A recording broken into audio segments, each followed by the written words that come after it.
a gente falou dele, vou terminar aí. Apocalipse 1:13. Então, o verso 13 ali, né? E no meio, Apocalipse 1:13. Então, lá, e no meio dos candeeiros, uma semelhante do Filho do Homem, com vestes talares e cingido à altura do peito, com a cinta de ouro, e nós falamos sobre a armadura espiritual. O Filho do Homem é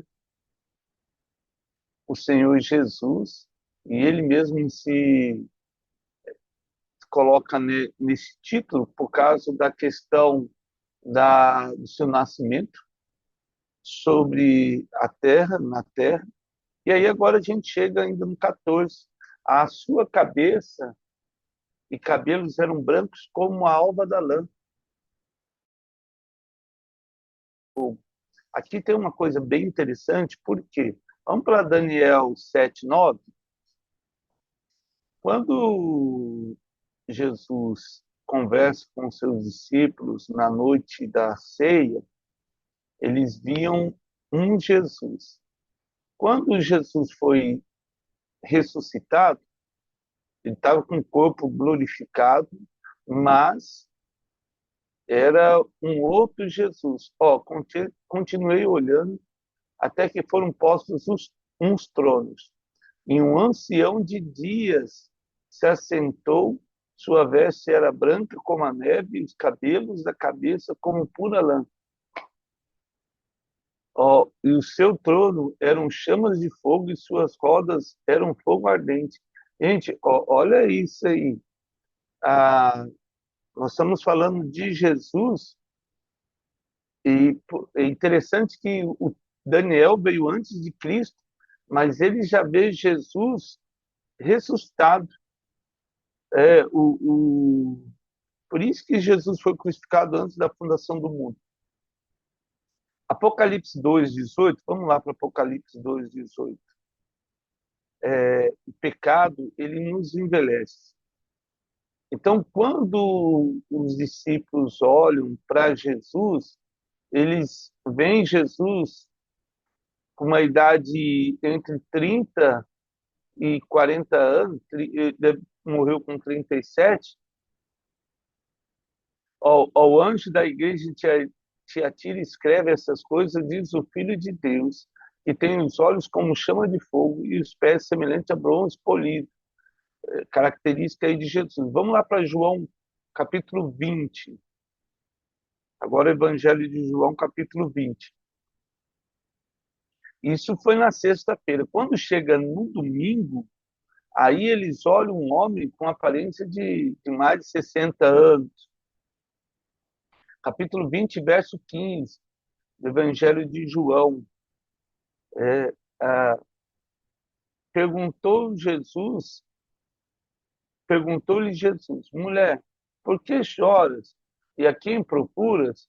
Ela supondo, olha só, isso no domingo lá, as mulheres chegaram para ver o corpo de Jesus.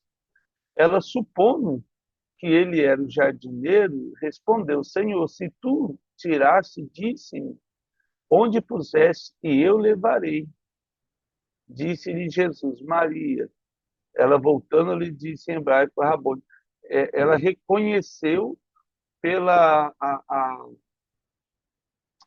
pela eu não sei se é a forma, né, como Jesus falava com ela, e ela abriu os olhos dela. Lucas 24, vamos para Lucas 24, 13. E aí, novamente, ali falando sobre a ressurreição de Jesus, Lucas 24, 13.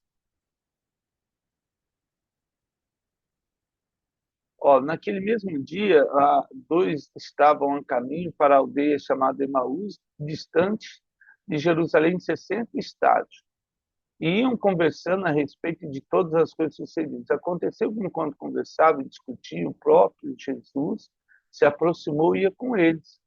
Os seus olhos, porém, estavam como que impedidos de reconhecer. Por causa disso, era Não é difícil, eu vejo assim, você olhar para Jesus e falar, não, isso aí não é Jesus. Era um homem de 30 e poucos anos, agora parece um senhor no domingo de 60 anos. Como é que em 3 dias alguém pode envelhecer tanto? Então ele perguntou-lhe Jesus, que é isso que vos preocupa? E de que ides tratando à medida que caminhais? E eles pararam entristecidos, um porém chamado Cleópas, respondeu dizendo, és o único, porventura, que, tendo estado em Jerusalém, ignoras as ocorrências desses últimos dias?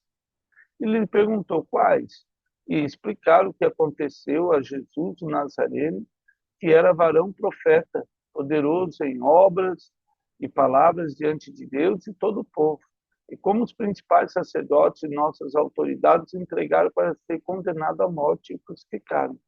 Ora, nós esperávamos que fosse ele quem havia de redimir Israel. Mas depois de tudo isso, é já esse terceiro dia que tais coisas sucederam, ou seja, era domingo. É verdade também que algumas mulheres que conosco estavam nos surpreenderam, tendo ido de madrugada ao túmulo e não achando o corpo de Jesus, voltaram, dizendo terem tido uma visão de anjos, os quais afirmavam que ele vive. De fato, alguns dos nossos foram ao sepulcro e verificaram a exatidão que disseram as mulheres, mas não viram. Então disse-lhe Jesus, honestos e sábios de coração, para crer tudo o que os profetas disseram. Porventura não convinha que o Cristo padecesse e entrasse na sua glória? E começando por Moisés, discorrendo por todos os profetas, expunha-lhes a seu respeito, constava em todas as escrituras. Quando se aproximavam na aldeia para onde iam, fez ele menção de passar adiante, mas eles o constrangeram, dizendo, fica conosco, porque é tarde, e o dia já declina. E entrou para ficar com eles. Aconteceu que, quando estavam à mesa, tomando ele o pão, abençoou, e tendo partido, lhes deu. Então lhe abriram os olhos e reconheceram, mas ele desapareceu na presença dele. Então nós temos aí, quando Jesus, nós lemos Daniel, Daniel dá a descrição exata de Jesus pós-ressurreição. E aí os discípulos, por isso que Jesus chama ele de Nécios, porque eles já não acreditavam, eles falam assim, pensavam que fosse Jesus quem deveria ser o libertador. E, na verdade, era. A questão é que é, eles não reconheciam Jesus por causa da aparência de Jesus. E eles ainda estavam presos a isso. Essa questão de aparência, lá em Samuel, quando Deus manda escolher Davi, Samuel estava preocupado com a aparência. E aí falou, certamente é esse, porque é alto, mais forte, certamente é esse, porque o primogênito, certamente é esse. E teve uma hora que Deus falou, ei, Samuel, para de se preocupar com a aparência. Deus não está incomodado com isso. Salmo 32, 3, vamos lá para Salmo 32, verso 3 agora. Capítulo de Salmo, verso 32, 3. Ah, enquanto calei, aí é o Salmo de Davi, os meus pecados envelheceram os meus ossos pelo meu constante gemido todo dia. Então, porque a tua mão pesava diante de dia e de noite sobre mim, e o meu vigor se tornou em sequidão de estio. Então, Davi vai falar que enquanto ele estava com o pecado dele, os ossos dele envelheceram. Isaías diz que ele levou sobre si todos os nossos pecados. Então, o pecado que nos era para nós passou para Jesus. E esse fato fez com que Jesus envelhecesse aí há 30 anos, de um dia para outro, assim, de sexta para domingo. Então, quando os discípulos veem Jesus, eles olham e veem uma outra pessoa. Então, isso era muito comum, porque nós vamos ver que vários dos discípulos tiveram a mesma percepção. É, a, quer ver? Deixa eu ver aqui.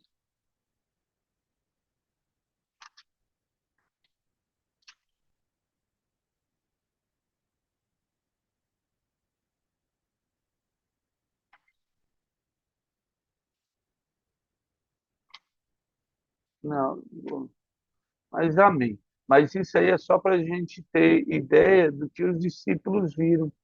Então, quando você olhar assim na Bíblia, vai falar, nossa, mas como é que eles não reconheceram Jesus? Eles não reconheceram porque Jesus, ah, eles não reconheceram Jesus porque Jesus tinha seu corpo envelhecido, né? Ah,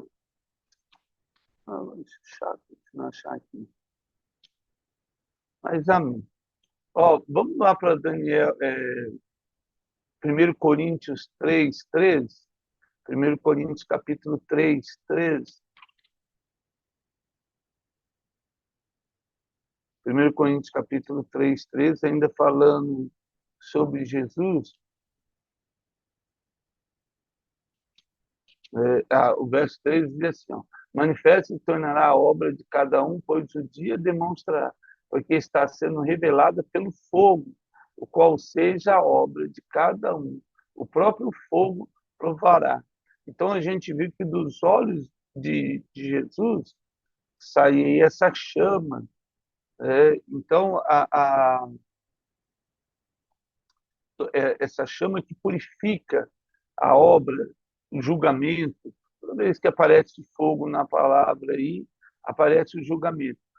Qual que era a questão? E aí agora uma coisa muito importante. Vamos lá para 2 Coríntios 5:1. Vamos pegar 2 Coríntios 5:1. 2 Coríntios capítulo 5, o verso 1.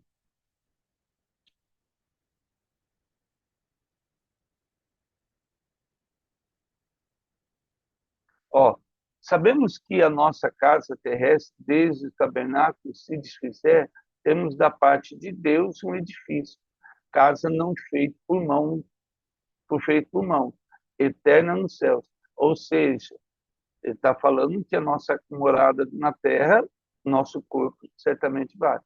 E por isso, nesse tabernáculo, gememos, aspirando por sermos revestidos da nossa habitação celestial, ou seja, um corpo glorificado. Se todavia fomos encontrados vestidos e não nus, pois na verdade os que estamos nesse tabernáculo gememos angustiados, não por queremos ser despidos, mas revestidos, para que o mortal seja absorvido pela vida. Ora, foi o próprio Deus quem nos preparou para isso, otorgando-nos o penhor do Espírito. Então, vamos agora para Hebreus 4:15. Então, 2 Coríntios 5:1, agora Hebreus. Nós temos esse corpo aí que carrega, como diz Efésios, vai dizer exatamente isso. É um tesouro guardado dentro de nós. E aí, o verso 15 de Hebreus 4:15, ó, porque não temos um sacerdote que não possa comparecer das nossas fraquezas, mas antes foi ele tentado em todas as coisas, a nossa semelhança, mas sem pecado. E agora, 1 Pedro 2:22. 1 Pedro 2:22.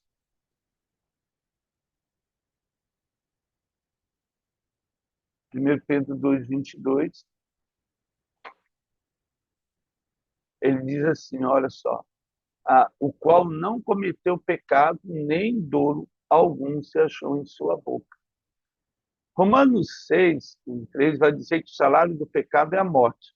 Então, nós vimos o Salmo de Davi, que o pecado envelhece e por causa desse envelhecimento, nós chegamos à morte. Quando alguém não tem pecado, essa pessoa não pode envelhecer. Ela vai chegar. Os cientistas dizem que o ápice do corpo humano é os 37 anos. Após isso, a pessoa vai envelhecendo de uma maneira assim que é perceptível, assim, ela mesma vai sentindo. Então, o que acontece? Quando Jesus chega nessa idade, e aí a gente tem uma diferença ali do calendário, mas não tem problema. Quando ele chega nos 37 anos, aí que vai acontecer? Jesus não ia envelhecer. Então, ia passar aí 50, 40 anos depois do ministério dele, e ele ia estar do mesmo jeito, porque ele não tinha pecado. Uma vez que o pagamento pelo pecado é a morte, se você não tem pecado, você não recebe pagamento. Então, Jesus não ia envelhecer. Mas quando Isaías fala que ele carregou sobre si as nossas dores e enfermidades, quer dizer que o pecado que nos era proposto estava sobre ele.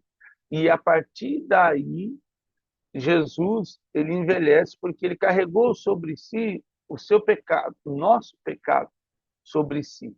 Então, todo esse julgamento que a nós era cabível, vamos dizer assim, passa para Jesus.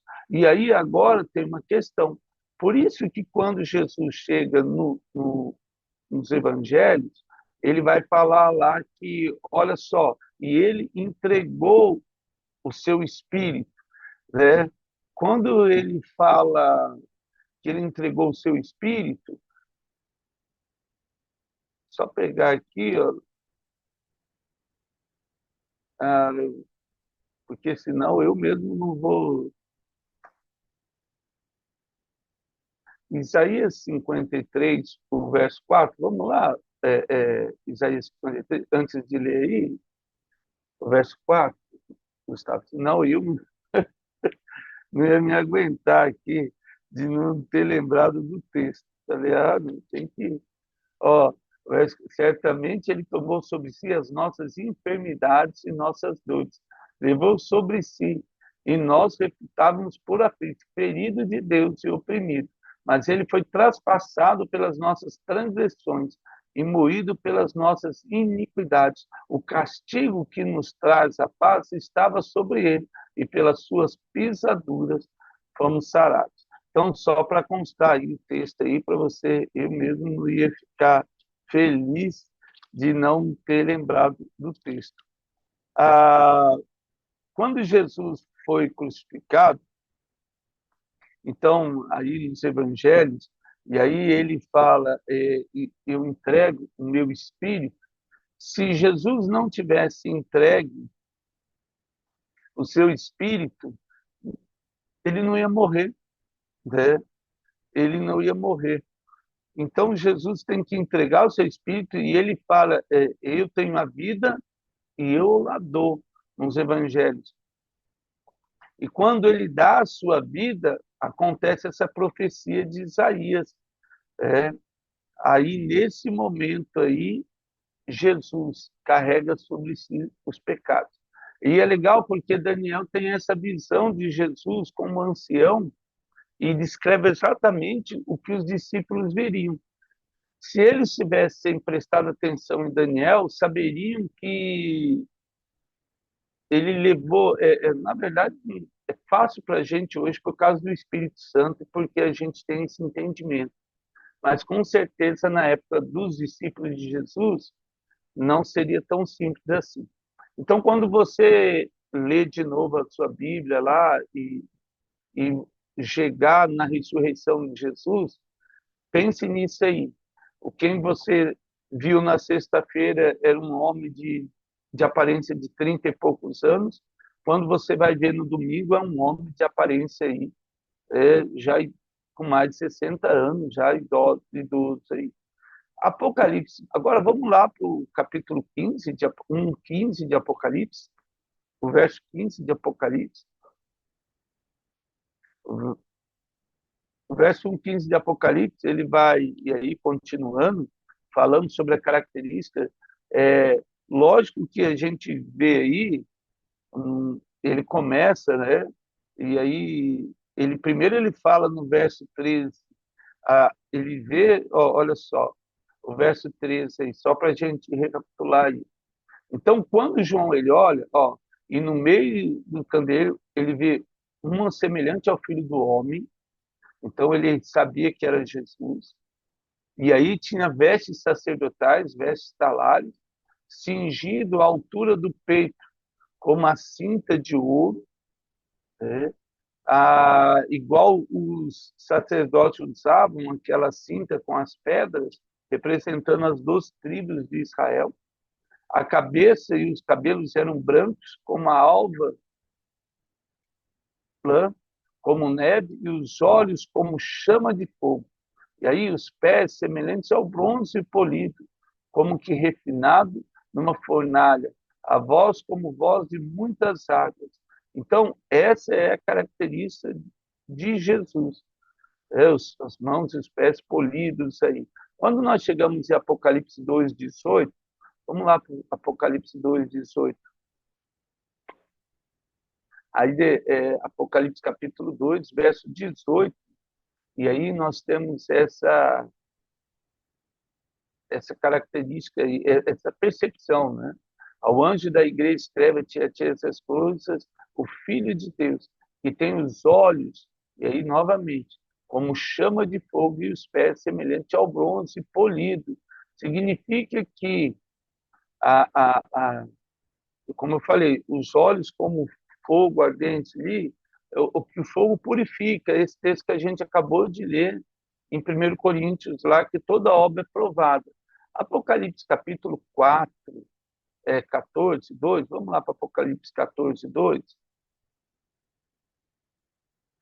O verso 2 de Apocalipse, capítulo 4, 14, aliás, 2, 14, 2. Ouvi uma voz do céu como voz de muitas águas, como voz de grande trovão. Também a voz que ouvi era como de arpistas, quando tangem sua harpa. Ou seja, no mesmo momento que João vê uma voz de estrondo, de força, ele vê uma voz suave. Quando a gente lembra de Elias, quando Elias estava na caverna de Adulão, fugindo de Jezabel, o que vai acontecer? Aparece lá uma chuva de saraiva, uma tempestade, tudo, e Deus não estava ali. Depois vem um vendaval e barulho, também Deus não estava ali. Depois veio uma brisa suave, e aí Elias saiu e conversou com Deus. No verso agora 16, e aí agora João vai ter a visão, Apocalipse 1:16, vamos lá? E agora 1:16. Então ele vai dizer assim, ó, 1:16, finalzinho aí, só tinha ele na mão, isso aí mesmo, obrigado. Ó, tinha ele na sua mão, na sua destra, 7 estrelas, e de sua boca saiu uma aguda espada de 2 gumes, e seu rosto era como o sol, quando resplandece na sua força. Então, essa visão aqui que João tem, do verso 12 ao 16, é a visão do Filho do Homem. Nós sabemos aí que é Jesus. Toda essa característica aí, toda essa percepção, autoridade, é a visão de Jesus. Nós sabemos que as 7 estrelas aí, vamos Apocalipse 1:20, falando aí das 7 estrelas que ele carrega na mão, as 7 estrelas, ó, Apocalipse 1, verso 20, e aí ele chega aí, ó, quanto ao mistério das 7 estrelas que viste na minha mão direita, aos 7 candeeiros de ouro, as 7 estrelas são os anjos das 7 igrejas, e os 7 candeeiros são as 7 igrejas. Ou seja, as 7 estrelas são os anjos, são 7 anjos aí, 7 serafins que glorificam o nome do Senhor, e 7 candeeiros, que são as 7 igrejas. Nós temos os anjos e as igrejas aí. Apocalipse 2:12. Vamos lá para 2:12. Apocalipse 2:12. Vamos lá. Apocalipse capítulo 2:12.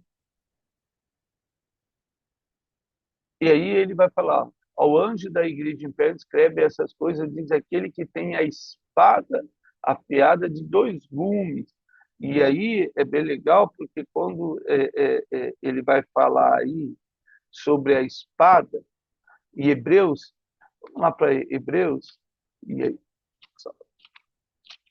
Hebreus capítulo, já vou falar para você, olha só, ah, vai falar que Jesus tem é como espada de dois gumes, que separa a junta e medula.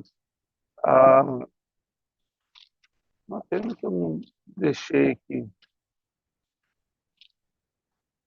Só pegar aí.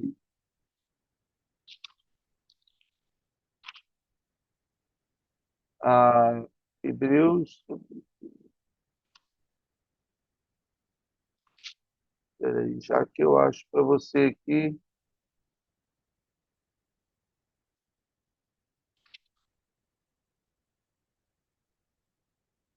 Ó, Hebreus 4, verso 12. Porque a palavra. Vamos lá, ó, Hebreus 4, 12, falando aí da espada de Jesus. Né? Hebreus 4, ó. Porque a palavra de Deus é viva e eficaz, mais cortante do que qualquer espada de dois gumes, e penetra até o ponto de dividir alma de espírito, junta de medulas, e apta para discernir os pensamentos e o propósito do coração. Lembra quando nós falamos? O que acontece? Quando a pessoa morre, como Jesus, a alma ela está ligada ao Espírito Santo. Então, ele conhece o caminho, porque Deus pega, nós lemos em Jó, Deus traz de volta o seu espírito, e aí ele pega esse espírito que está junto com a alma e sobe para junto do céu, o terceiro céu. Mas quando é, esse espírito não está ligado à alma, Jesus vem com a sua palavra e ele separa alma de espírito, ou seja, o espírito volta para Deus e a alma vai para o inferno. Então, Deus separa ali a alma do espírito. Por isso, dessa palavra aqui, por isso, da espada de dois gumes. Então, quando nós lemos e vemos na palavra de Deus, e aí isso é muito importante, porque quando chegar o momento, isso vai ser notório sobre a vida de todos, essa ação de Cristo sobre a vida das pessoas. Então, quando ele chega e vai falar sobre as estrelas, Mateus, capítulo 17, verso 2, 17, 2, vamos lá para Mateus 17, 2, olha só, vai falar sobre a transfiguração. E foi transfigurado diante deles e o seu rosto resplandecia como o sol, assim como João tinha visto. E é legal porque quando João participa da transfiguração, ele olha e ele vê Jesus e transfigurado, e suas vestes se tornaram como luz. Eu não sei se naquele momento Jesus aparece como ancião, ou a luz foi tão tremenda ali, quando Pedro, Tiago e João veem Jesus na transfiguração, eles não conseguem discernir se ele envelheceu ou eles viram o envelhecimento de Jesus. Eles não descrevem muitos detalhes, mas eles descrevem a glória de Deus sobre a vida de Jesus. Então, assim, a mão direita, vamos para Efésios 1:20, a mão direita aí carrega as estrelas, essa questão da honra, e aí quem está do lado da mão direita, essa questão de honra, o Efésios 1:20, olha o que diz, ó, o qual ele exerceu, ele em Cristo, ressuscitando dentre os mortos e fazendo assentar à sua direita. Então, toda vez que nós já falamos isso, coloca à direita essa questão da autoridade. E os anjos das sete estrelas, o verso 20 ainda de Apocalipse 1:20, vamos lá, Apocalipse 1:20, ainda ele vai falar sobre a, a, as estrelas aí, o verso 20, ele diz assim, ó, quanto ao mistério das 7 estrelas, novamente que disse, na minha mão direita, os 7 candeeiros de ouro, as 7 estrelas são os anjos das 7 igrejas e os 7 candeeiros são as igrejas. Novamente, aquele mesmo texto que a gente leu aí. Agora, Lucas 9:2, só para a gente caminhar aí, Lucas capítulo 9, o verso 2.